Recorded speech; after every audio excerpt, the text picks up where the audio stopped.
Hey friends, people have told me they want to do a get-together on the weekend, so we will oblige. How about you come on by to the studio? We'd love to have you. Maybe we'll do a live podcast. We're going to do this Saturday, November 9th from 10 to 1 p.m. here at the studio in TechTown in beautiful Midtown Detroit. I will have links to Eventbrite to sign up for this free event. I'm going to make sure that we've got some bagels, some donuts, some tasty things, some coffee, and we will get together and have a good old time. So that's Saturday, November 9th from 10 to 1 p.m. at TechTown, and I would love to see you, and I'll put a link in the show notes.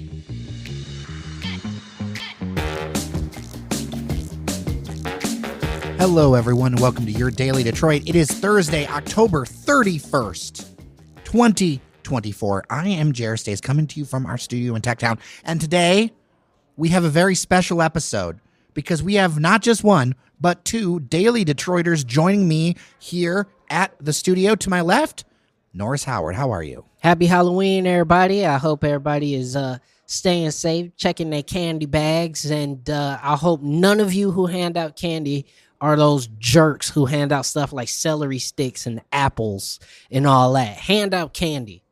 And to my right, and also happy belated birthday. That's right. Shianne Nocerini, how are you? Thank you. I'm good. What about popcorn balls? No. Candy. Listen, Candy only. I am a popcorn ball. Nope. person. Unacceptable. We skipping your house. That's okay. I don't. Yep. As the parent in this conversation, how do you feel about healthy snacks? No. I mean, I will be. So this is an argument on the edges here. Yes. I do prefer handing out things that are different than just candy, but also this year I handed out stickers at our trunk or treat. No, we out. We're not coming to your car. We skipping your car. Listen. We skipping your house. Listen, the stickers were very popular this year. And they weren't popular than the Wolf I Voted sticker. They weren't that popular. They were not that popular, no. Let's hope I can get what? one of those. Let's start there. Who has voted? Who has early voted? Oh, I voted like 3 weeks ago. I am voting tomorrow.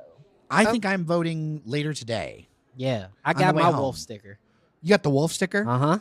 All right. It's magnificent. Are you hungry for democracy like the wolf? That's right. Well, you are joining more than 30% of Michiganders who have decided that they're going to do early voting. And let's do a little drive around the metro area as far as this goes. So here in Wayne County, you have a little over 27% turnout already of registered voters. In Macomb County, we're nearing 30%. In Oakland County, we're at over 34%. And in Washtenaw County, we are north of 37%, which, I mean, that kind of tracks because voter participation, like it or not, tracks with income. Yeah, it tracks with income because you can request the day off or you have more flexibility. Your salary, so you're not punching the clock somewhere. But I want to stick on Wayne County for just 1 second because a week out from the election, the city of Detroit has broken its own early voting record with around 3,200 voters around that, all on Tuesday of this week. So Tuesday, what would that be? The 29th? Yeah, completely shattered this single day early voting record. It's already on pace to shatter its early voting record from the last go round. And I just think for the city itself and obviously Metro Detroit, this is such a great sign for the system. I mean, you're looking at a week out, a third of registered voters have already voted. I mean, you have turnout in midterms that are around 12, 13, 15%. To see double that in just early voting is fantastic. I personally believe any efforts to suppress early voting or to suppress mail voting is about suppressing turnout and suppressing voter access. I mean, maybe that's an unpopular opinion. I know that there is more than 45% of Michiganders who disagree with me, who, are for making those restrictions. But I think that it's important that voting is open to more people. And unlike some, I support the 19th Amendment. Yeah. When I lived in Vegas, we had early voting way back in like the early 2000s. We are so far behind the curve So we are here. so far behind. I enjoyed early voting because I worked for an airline and I had a strict schedule. I only had certain days off a week. And unless I wanted to drop my shift, it was really hard for me to get to the ballot box. I'm not going to ask you both who's winning. I'm going to ask you both, how are you feeling? I think, and I've said before on this show that I think the polling this time around has been particularly strange. And what I mean by that is that I think there's large swaths of many communities that have not been polled, because if you look at, I believe it was New York Times, don't misquote me, but I believe it was New York Times that put out some exit polling from the states that are already early voting. And Harris is up by like 10 points, 8 points, 10 points, 8 points. So there seems to be a discrepancy between what you're seeing in the polling and then what you're seeing, what people are saying when they're leaving the polling places. I feel like there's this general sense of not knowing what's going on. I was talking with some neighbors over the last few weeks, and there is this big, I have no idea what's happening. It's a weird place where we're so connected to so much information. The information overload has broken our circuits. Yeah. I think. Yeah, I would agree with that. And I think at this point, the only thing we can all control is ourselves, right? So if you're that concerned about it, just make sure your vote's counted. Make sure you go down.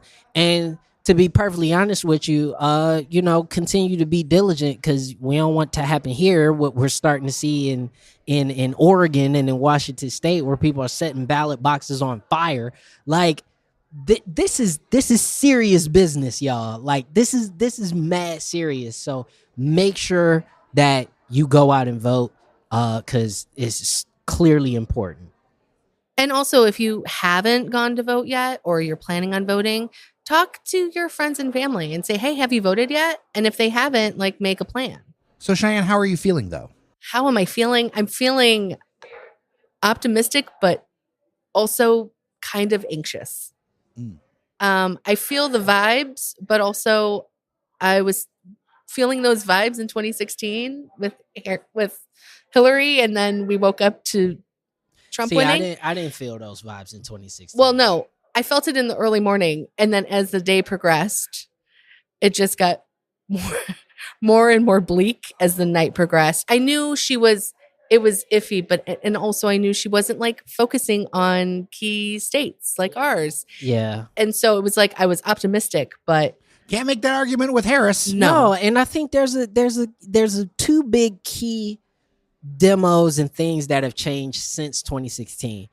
Obviously, Roe v. Wade. Yes. That has changed almost overnight the entire political landscape of most metro areas, right? Because I mean, you look down in Ohio with an overwhelming approval of something to protect Roe v. Wade protections in Ruby Red, Ohio. yeah, and that's also what we saw here. I mean, the complete destruction of the GOP in Michigan after the midterms, specifically around Roe v. Wade.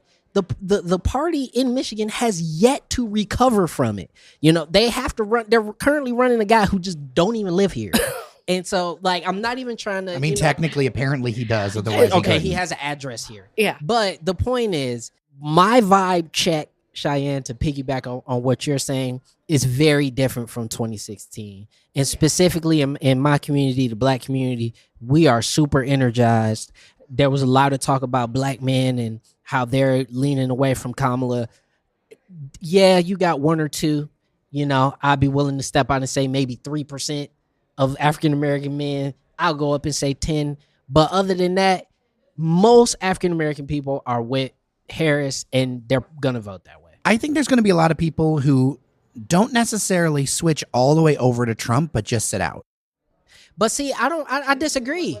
Whether it's somebody who's a low information voter, or you're dealing with the issues that are in Hamtramck and Dearborn and things like that.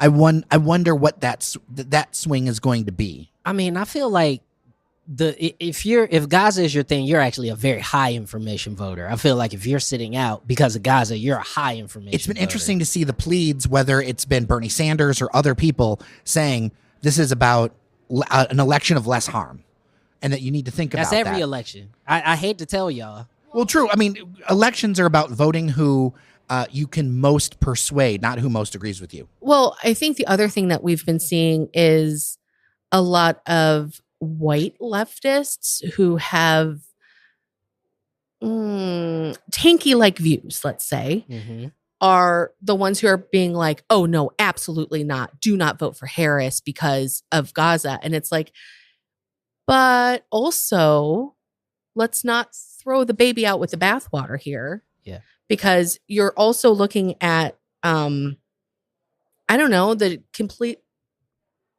obliteration of Palestine if Trump does get elected. There are a lot of, not all, but there are a lot of white, super leftists saying this and saying, don't vote for Harris, vote for Jill Stein. I mean, I think there are some who are doing that, but I also think that there are. I think there's a funhouse mirror with this. Yeah, there is. That's what I learned covering the remember the governor's race a few years ago, where it was the primary, the Democratic primary. It was Abdul El Sayed, Sri Tanadar, and Whitmer, right? Yes. Yeah, and I really like Abdul as a person. A I lot think of people do. But the thing is that was one of our early most downloaded episodes. People were so hyped, and I read that wrong. I read that completely wrong because he got wiped. He got trounced. People's pragmatism wins out when they're standing there with the pen and the paper. When they are in that booth and they are ready to check something off, people's pragmatism comes into play. Who will deliver what I need and who will try to take what I have? That's what people get to. And to your point, people will tend to vote on either keeping what they have or getting more.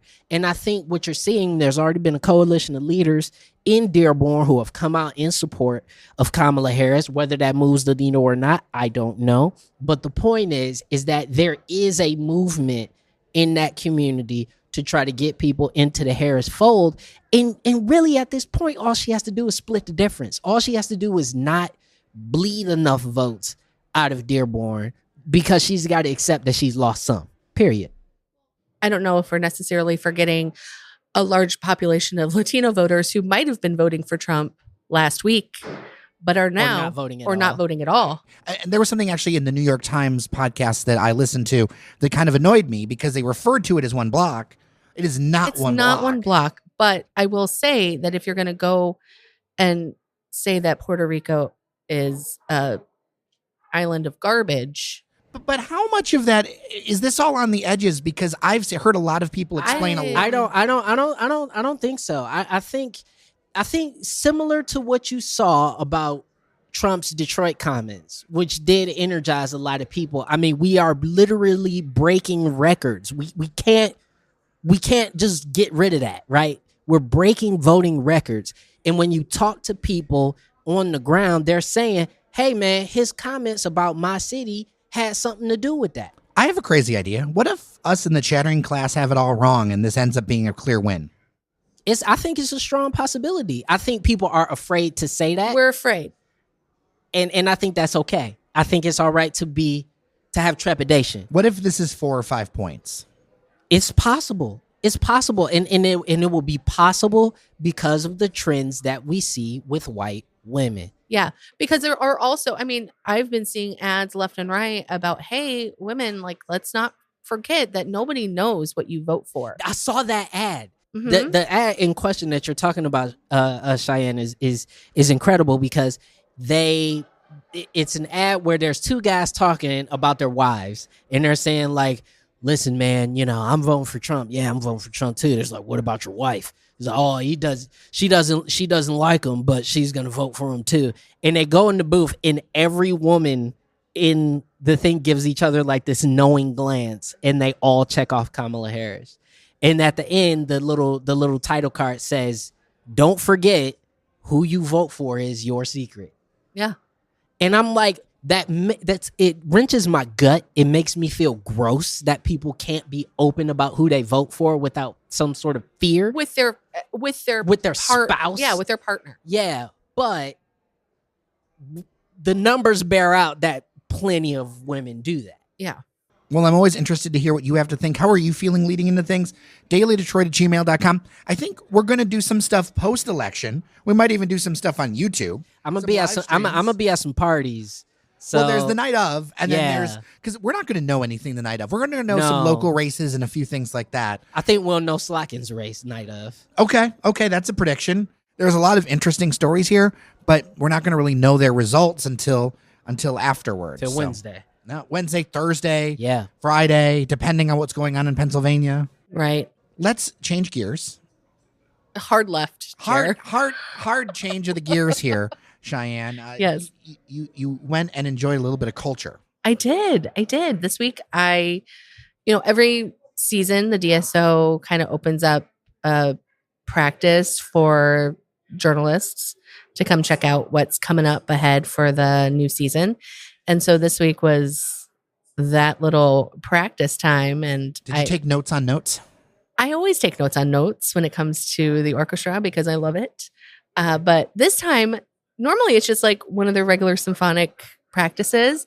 But this time we actually got to see the practice for their performance that they did last night on the 30th, which is my birthday, for Nightmare Before Christmas. And that's one of their movies with the orchestra where they perform the entire score while you're watching the movie behind them.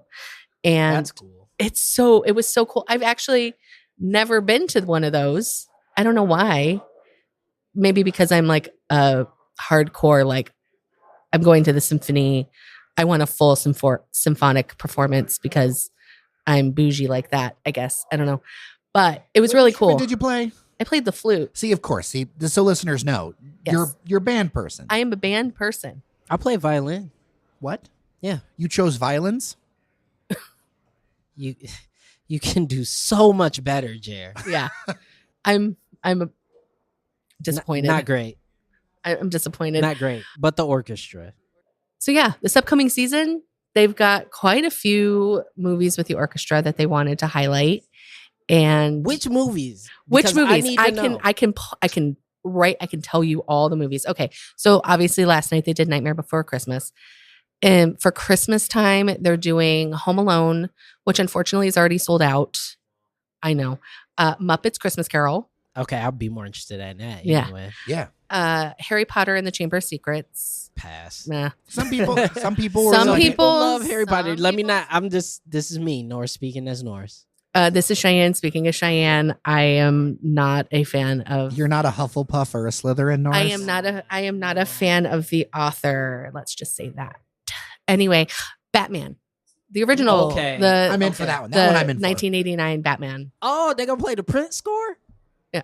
Oh wait, no. No, Danny Elfman did Yes. the Yeah, score. Danny Elfman. Yeah, Yep. Danny Prince Elfman. did the soundtrack. Yes. I'm in Yeah. for Batman. Yeah. I'm in for Batman. And then the final one is Lion King, the animated Lion King. Oh man. Yeah. So super fun season for the movies at the orchestra. When I saw the Batman, I was like, oh, Jer. That has Jer's name I was all about over to say, it. that might be the one I'm most. So okay, wait. So is it Batman or Batman Returns? Because Batman Returns is a Christmas movie. No, it's Batman. Okay. It's Batman. So somewhere in my stuff, I have cassette tapes of the old Batman radio show. I love all of that old-timey drama radio, all the way going back to the creation of the Green Hornet and the Lone Ranger right here in Detroit. Nice. The Lone Ranger Yeah. right here in Detroit. Yep. At the Maccabees building. Yep. There's so much radio history here that I absolutely adore. And so this is the kind of thing that I'm very much into. And so Batman Orchestra, that sounds Yeah. like so much fun. And I am all about it. We will put links in the show notes. But I want to make a mention of something before we go. I want to add a third thing to our thing. Michigander or Michiganian? Gander. Because we were looking at some news articles, especially in the Detroit news, Yes. where they've been really pushing Michiganian It's a lately. mistake. I just seem like we've noticed it lately. Actually, I don't want to call it a mistake. It's blasphemous. Okay? We are Michiganders. Are we a Michigoose? Yes. Well, we have geese. That's why we're Michiganders. It's Michigander. I don't know what they're. Whose idea was this? What didn't Rick Snyder also? All over social media, Chad Livengood over the years has been pushing for Michiganian. He's over at the Detroit News. I wonder if this is his doing. This got his fingerprints all over it. I mean, I'm not saying I don't have I feel direct like evidence. if we go to this article and pull his mask off Scooby-Doo style, it's gonna be Chad Livengood sitting there screaming Michiganian. Well, I wonder if we could cross-reference the amount of times they've used Michiganian with when Chad started at Detroit News. Or we could just ask Chad if he did it. Yeah, we should have him on and ask him, and I'm gonna challenge him to his chest, and I'm gonna say, Chad, why you must cease this foolish crusade of Michiganian, because it will never stick and it will never work. We are Michiganders. Stop trying to make Michiganian happen. Stop it. Ask anybody worth anybody. All right? Michigander, that's what we are. That's what we always gonna be. Well, let me know what you think. dailydetroit@gmail.com. Michigander or Michiganian? I am on the Gander crew. I feel like we need somebody else to defend Bring Chad. Anian. Bring him. Is this going to be like the movie Anchorman, where we just go into the streets? Yes. I fear that we're going to look a lot more like the NPR, like the public radio. Public radio team. Yeah, we're going to look a lot more like the public I radio don't care. team. They can bring their resources, okay? They can bring them all. We are Michiganders. I will die on this hill. You used to work at DET. Don't you know somebody? Can we borrow somebody for like a fight? Absolutely. We could borrow. Listen, we could bring Ann. I feel like Ann's great in a fight. Who else could we bring? We could bring a couple hosts. We're just throwing everybody into this thing, drawing them all in. You know what? Do we wait until Devin Skillian is retired and try to like get him in? He's a tall guy, but I don't know. Is he? He ain't a native. No, but he's big. Natives though. But he's big. He is big, but I don't know if his heart in it. He gonna bring his guitar. He'll bring his guitar. Yeah, and he'll smash that guitar over their head. Nah, man. He ain't gonna hit Jeff Jarrett style guitar over their head. And of course, this is all hypothetical. No, we are not advocating violence. No. But it's Michigander. DailyDetroit@gmail.com. Would love to hear your feedback with that. I am Jairus Days. I'm Norris Howard. And I'm Shianne Nocerini. Thank you so much for listening. Drop 5 stars on your favorite podcast app. Thank you to our members on Patreon, patreon.com/DailyDetroit. We'll talk tomorrow.